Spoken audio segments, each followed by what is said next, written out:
She is completely focused on sweeping the dust in the yard. Suddenly, a faint, almost unnoticeable sound brushes past her ears, as if some kind of danger is quietly closing in. Her heart tightens, and she quickly pulls a dagger hidden inside her boot. But the growing fear does not fade because of it. She turns and rushes back into the wooden cabin, hurriedly shutting and locking the door. But at that moment, the threat outside draws closer and closer. She opens the door just a crack and discovers it is actually a powerful bull. So she quickly tells her eldest son to bring her the shotgun, yet her trembling hands cannot bring themselves to fire. Seeing the other 3 children in the yard hanging by a thread, Molly takes a deep breath and finally pulls the trigger, but after the gunshot, it exposes the fear deep inside her that she cannot calm. Fortunately, the shot lands perfectly, right between the bull's eyes. After the danger passes, the family also gets a rare feast of roast beef. But before the beef even reaches their mouths, Molly notices a carriage in the distance racing toward them. She alertly grabs the shotgun and hides back inside with the children,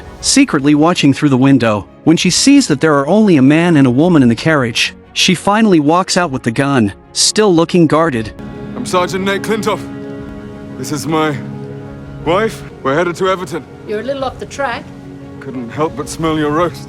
Louisa asks Molly to forgive her husband's rudeness, but they are truly starving. She explains that the 2 of them have come all the way from London and have spent 2 long months traveling before finally reaching this place. A few days ago, while crossing a river, the wooden box carrying their dry food was unfortunately washed away. At this moment, the couple is so hungry they have no choice but to ask her for a little food. Molly notices that the woman seems sick and keeps coughing. The man's leg, she is told, was injured in the war and left him disabled. Kind-hearted Molly eventually agrees to give them food. During their conversation, she learns that Nate is actually the new sheriff coming to take office in this town. This gradually makes Molly lower her guard around the couple. She'd be down from the high country soon. That's where my husband is. He's a drover. He's been away 3 months.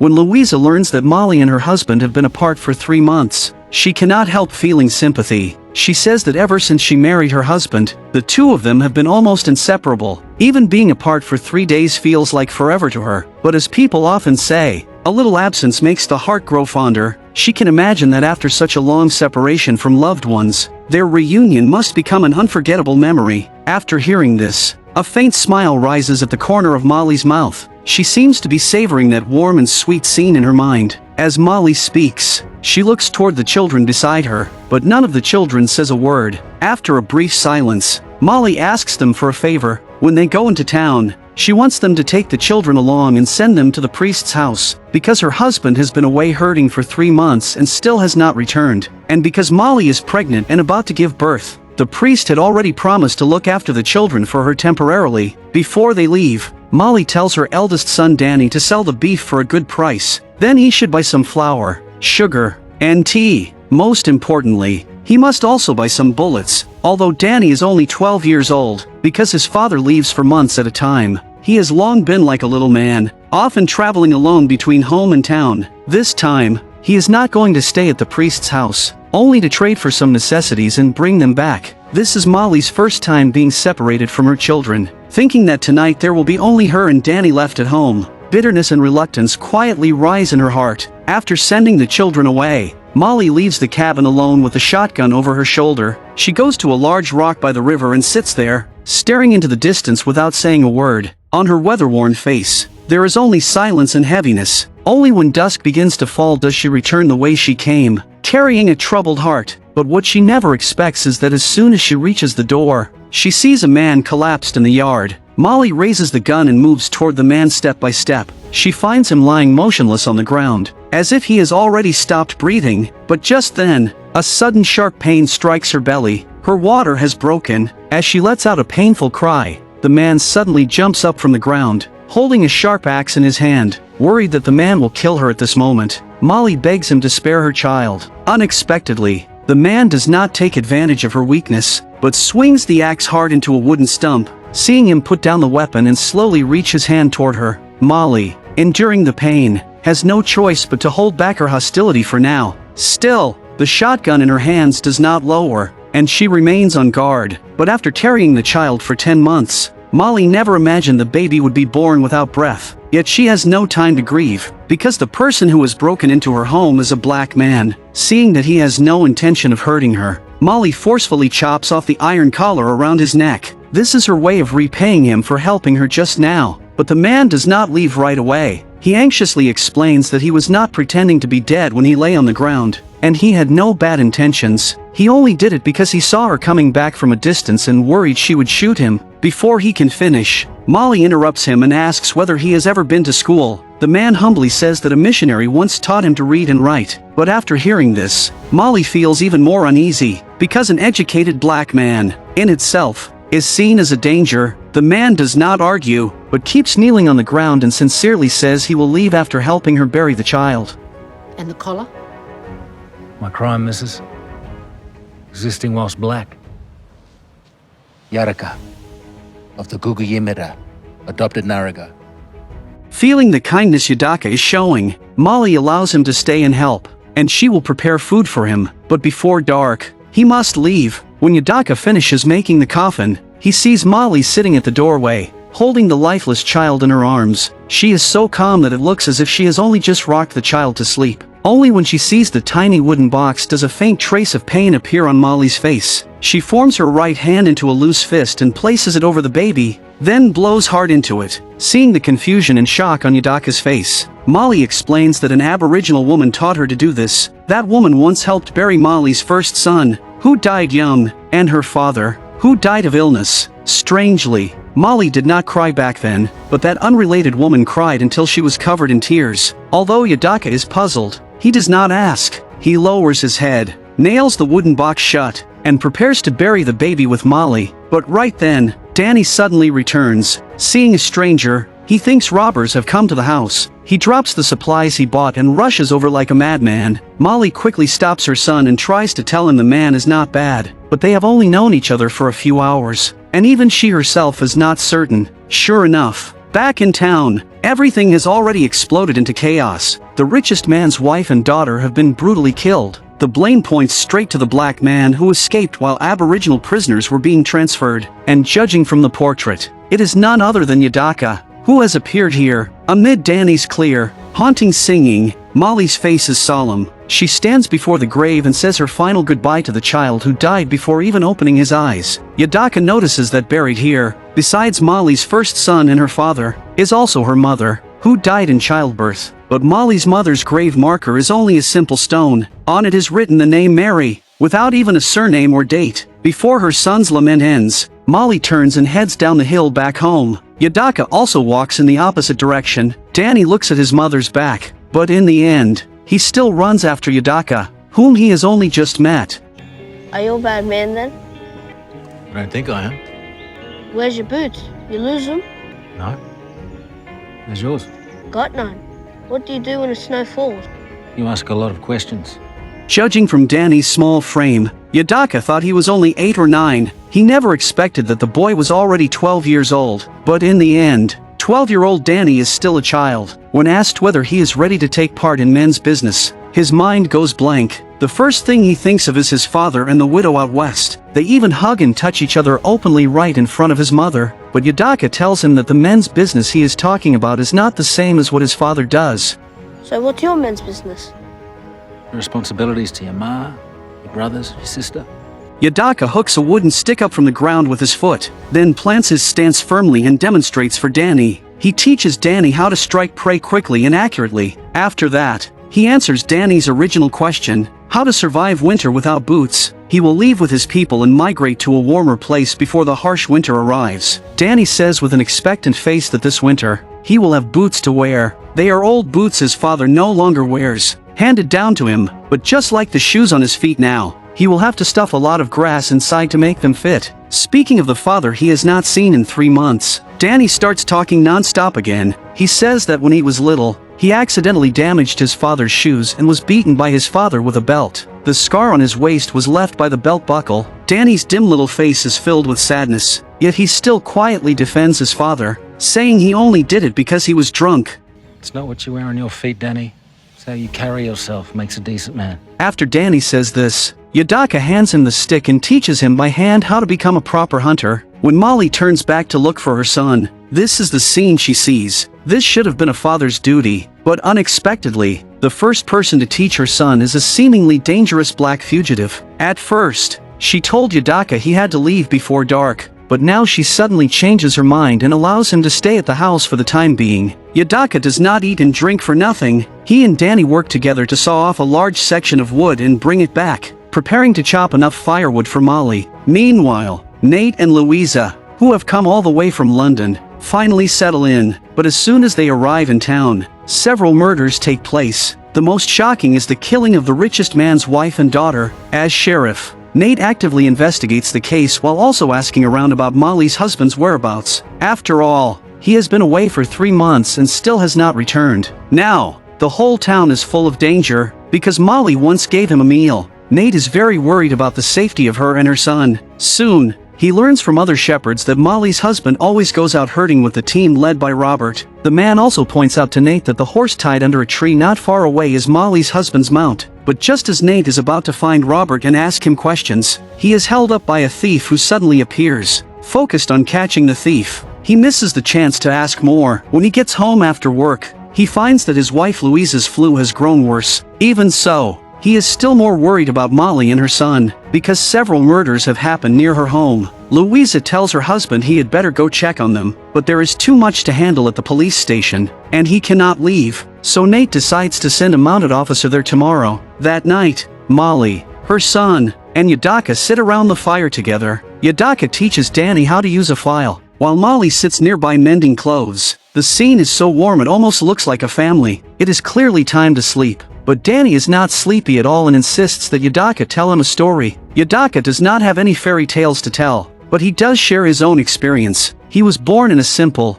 peaceful village in South Africa. When he was young, to survive, he had no choice but to enter a circus and perform. But after arriving in Melbourne, he was abandoned by the circus. Because he had no legal identity, he was even thrown into prison. Luckily, a priest found a way to bail him out and taught him to read and write. After hearing his story, Danny excitedly describes how a bull suddenly broke into the yard a few days ago and was shot right between the eyes by his mother. But the originally peaceful mood is shattered by the words "right between the eyes." Molly frowns tightly and sends her son back to his room. Toward Yadaka, she is full of distance and suspicion again. Under the warning in her eyes, Yadaka has no choice but to move away from the fire and sleep under a nearby tree. Before going back inside, Molly keeps sweeping with the broom. It is as if she is trying to sweep away certain traces. The next morning, she opens her eyes in extreme unease. When she walks out, she finds that Yadaka is still teaching her son how to hunt. She tells Danny to hurry to town and bring his younger siblings back. She does not say another word to Yadaka, but after her son leaves, she gives Yadaka a set of her husband's clothes so he can change out of his dirty prison uniform. Then Molly returns inside and takes out a small box of hair oil she has treasured for a long time. With her own fingertips, she takes a little and gently combs through Yadaka's messy, tangled hair. For Yadaka, Your features are quite fine. White father. You know it. I don't think my mother even knew him. his tragic life may have been doomed from the moment he was born. Even though his father was white, that still could not erase the half of him that was black. As a mixed-race man, he was treated as an outsider and could only play a clown in a circus. Even so, he still ended up abandoned. Fortunately, after being saved, he was taken in by a mixed-race Aboriginal woman here, married, had children, and lived a peaceful life. But overnight, his wife, daughter, and many people in the tribe were brutally killed. Yadaka knows very well that fighting white people head-on is like throwing an egg at a stone, so he rationally chose not to make a pointless sacrifice. But because of that, he was driven out by the tribe. Molly does not know how to comfort him after he lost his closest family. She only says that she never met her mother, and only knows her father named her Molly after Mary, her mother's nickname. To Molly, It is you. That Narragansett woman that helped you. Ginny May. She's my adopted mother. On the night you were born, she held you in her arms while your father cried over your dead mother's body. it is not unusual for Aboriginal women to help white women give birth, but Yadaka says his adoptive mother once told many people that her sister Mary fell in love with a white shepherd, and that man was Molly's father. Your mother. She's black. Molly slaps Yadaka hard across the face, unwilling to believe this at all, but Yadaka says her parents loved each other. Even though their love was not accepted by the world, they still loved each other deeply and firmly. Yadaka does not allow her to run from it and continues telling the truth. She not only has 1/4 black ancestry, she is also Ngarigo Aboriginal. Just like her birth mother, there is nothing shameful about that. But just as Molly points a gun at him and threatens him to shut up, the mounted officer sent by Nate happens to appear. The officer recognizes Yadaka at once as the wanted suspect and moves to arrest him. At the same time, Molly must also come back with him, but not because she has hidden a fugitive. It is about her husband. Last night, Nate went to find the lead shepherd, and only then did he learn that Molly's husband never went herding at all. I didn't know he killed His fellow workers found his horse. Now put down the gun, Mrs. Johnson, please. My children will be home soon. Molly's voice trembles as she begs the officer to put down the gun. She keeps muttering that the children will be back any moment. Seeing that the other person has no intention of backing down, she completely loses control. In extreme panic and agitation, she suddenly raises the gun and pulls the trigger. The bullet whistles out and strikes the mounted officer right between the eyes. For 3 whole months, whether someone was familiar or a stranger, whenever they asked about her husband's whereabouts, she always gave the same answer. He had gone out herding and had not returned yet, but the newly appointed sheriff smells something strange. Nate clearly remembers that the first time he arrived at Molly's home, she said that every time her husband came home and saw the children, he would wave his hat with joy. At that time, he already felt the children's expressions were a little strange, combined with the confirmation from other shepherds that Molly's husband had never joined this year's herding team, and yet his horse was found out in the wilderness. Nate knows something must have happened to him. He remembers that when his bad leg flared up, he once sat on the woodpile to rest. In that vague moment, he smelled something strange. Having been on the battlefield, he knows that smell all too well. It was the clear smell of blood. At first, he thought it came from the bull Molly had killed, but thinking about it now, he cannot help feeling a chill down his spine. She killed him. Maybe Mrs. Johnson was protecting herself. Nate's wife Louisa is a writer, and she is planning to create a women's monthly magazine to give a voice to women suffering domestic violence. What supports this determination is not unhappiness in her own marriage, but the tragedy of her older sister being killed by domestic abuse a few years earlier. That has become a wound in her heart that can never fully heal. Her sister remains silent until the day she died. Louisa knows that whether in London or Melbourne, whether in city jungles or mountain regions, many women are enduring unimaginable suffering inside their homes. Her purpose in creating the magazine goes far beyond speaking for women. Her ultimate goal is to push for domestic violence laws, using the law to defend women's lives and dignity from the root. So when Nate guesses that Molly may be the killer of her husband, Louisa has a completely different thought in her heart. She firmly believes that Molly is also a victim of domestic violence. Even if she really killed someone, it was only self-defense in a desperate situation. Nate understands that his wife's view comes from what happened to her sister, but that understanding is biased. What this land needs is law, not moral judgment. No matter the reason, once someone kills, a life must be paid with a life. Meanwhile, after shooting the mounted officer between the eyes, Molly feels a shudder run through her entire body. She takes a deep breath and tries hard to steady her trembling voice, telling Yadaka to bury the body deep. Yadaka says nothing and buries the body properly, but he also knows this place is no longer safe, and he must leave immediately. He hopes Molly will come find him later. After all, she has killed a white mounted officer, and there is no way to hide it for long. He tells Molly that the place he is going is a cave. From here, it is about 2 days' walk to the northeast. There is food there, along with blankets for the cold. When spring comes, his Ngarigo people will return. He is not sure whether Molly will come, but he still tells her the route to the cave in detail. After listening, Molly turns and goes back inside, preparing food and water for his journey. When she comes out, she is also holding a pair of her husband's boots. Molly looks toward the woodpile not far away and tells Yadaka that her husband is buried there. Because it happened suddenly, she could only dig a very shallow pit, which is why there is a raised mound of earth. She does not want to take 4 children and hide in a cave. Only by pushing all the murders onto Yadaka can she continue surviving here. Yadaka is already a fugitive, and he has been framed with a murder charge he did not commit. If he is caught, he will die either way. He does not ask Molly why she killed her husband, but if taking the blame for her can let her and her children live peacefully, Yadaka truly does not care. He carefully strokes the old leather boots that have been worn pale. Wearing boots for the first time in his life, he feels it is almost unreal. Can I call on Danny? Say in 6 months' time.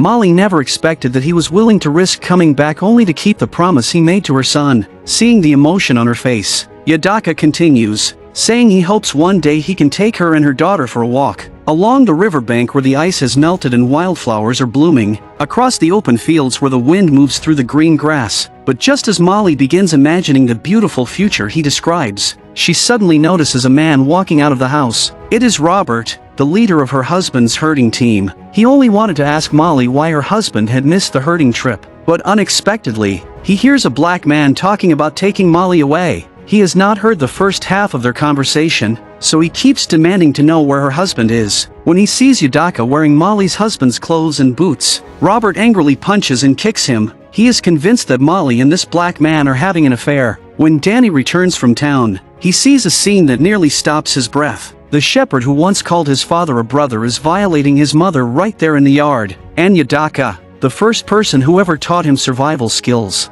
has already been beaten lifeless and hanged from the big tree. Suppressing her humiliation and grief, Molly tells her son that the two shepherds came to deliver news. His father accidentally fell from his horse while herding and will never come back. I know, Ma. No what, son? Not a very happy night for my birthday. That night 3 months ago happened to be Danny's 12th birthday, but just as he was getting ready to sleep, he heard a muffled sound of pain coming from the yard, through the crack in the window. Sure enough, the nightmare scene was happening again. His father was swinging his clenched fists, while his mother's face was already covered in blood. To protect herself, Molly had no choice but to pull the trigger, shooting her husband right between the eyes. To avoid waking the children, she hurriedly dug a shallow pit beside the woodpile and buried the body, but she had no idea that Danny had seen everything with his own eyes. After hearing her son's description, Molly's tears instantly break free, but only now does she notice that Danny has come back alone. It turns out the priest, the nuns, and the judge have taken matters into their own hands and plan to strip Molly of custody. The reason is the rumor that she has black ancestry. They claim it is for the safety and future of the children. After learning this, Molly endures the pain in her body, takes the shotgun, and leaves with her son overnight, rushing to the priest's house. You have been very good to me and my children over the years, and for that I am very grateful. But damn you to hell for thinking you know what's best for my children. Molly throws the custody documents they signed into the fire. Then she takes the children and drives away overnight, preparing to head for the cave Yadaka told her about. But just halfway there, someone blocks the road. It is the shepherd who assaulted her last night. The man yanks Molly down from the wagon. Seeing the malicious intent in his eyes, Molly quickly tells her son to drive the wagon to the cave first, and she will meet him there later. Because his younger siblings are still in the wagon, Danny knows he cannot risk their safety. Holding back grief and anger, he turns back to look at his mother, but he does not know that this will become the final mark between mother and son. After the wagon gradually moves away, the man does exactly what he did last night. However, before he can even take off his pants, Molly stabs him in the lower body with a knife. The moment the man falls, Molly sees Nate. In this moment, she understands very clearly that she can no longer reunite with her children. After being taken back to the police station, Molly looks into the distance through the narrow window. She keeps humming the lullaby she used to sing to the children to help them sleep. Nate originally wants to help those children after she faces the law, but Molly refuses to say where they have gone, even though she has white blood in her. After everything she has lived through, Molly has seen the truth clearly. The truly savage ones, the ones who kill freely, are not Aboriginal people, and they are not black people. They are the people who speak of morality and virtue while using the name of civilization to plunder and destroy. She refuses to let her children be taken in by those people and have the innocence inside them erased. Just as Nate does not know how to make her reveal where the children are, his wife Louisa suddenly appears. She has already learned the truth that Molly suffered long-term abuse from her husband, and she hopes to help Molly avoid the gallows by arguing self-defense. We have no witnesses. Oh, there really are. And she's confessed. Louisa knows she cannot change the judge's verdict. What she can do is give Molly a new dress and let her have one decent meal at the end. She advises Molly to reveal where the children are. Perhaps if Danny returns, the case may take a turn, but Molly knows clearly that this hope is almost impossible. She is unwilling to gamble with her children's future. Holding back the tears that are about to burst out, Molly recalls that before her father died, he feared she would be alone and helpless, so he arranged her marriage to a shepherd. Her father's intention was to have someone take care of his daughter, and Molly also longed for a warm family. But after the marriage, Her husband's violence completely shattered her dream. All she could do was try her best to give her children a peaceful childhood. After hearing Molly's story, Louisa is already in tears, but the compassion in her heart, before the cold law, can only turn into a heavy sense of helplessness. 2 days later, Molly puts on the dress Louisa gave her, but curled inside the prison cart, she no longer has the chance to admire it. Before the ice and snow have even melted, Molly is sent to the gallows for willful murder. Louisa and the other women all come to see her off one last time. In front of the most powerful people in town, they tear off their coats and reveal slogans that say, "Speak for women." They loudly call on society to pay attention to women's rights and living conditions. At this moment, far away in the mountain forests, Danny has already found the cave, but an ominous whistle from the distance cuts across the sky, like an invisible blade tearing open a wound in his heart. After a long wait, Danny and his younger siblings finally welcome the return of the tribe when spring comes and flowers bloom. After growing up, they return to their homeland, on the land where they once lived with their mother. The smoke of a happy home finally rises. The family lives the free and happy life their mother once dreamed of.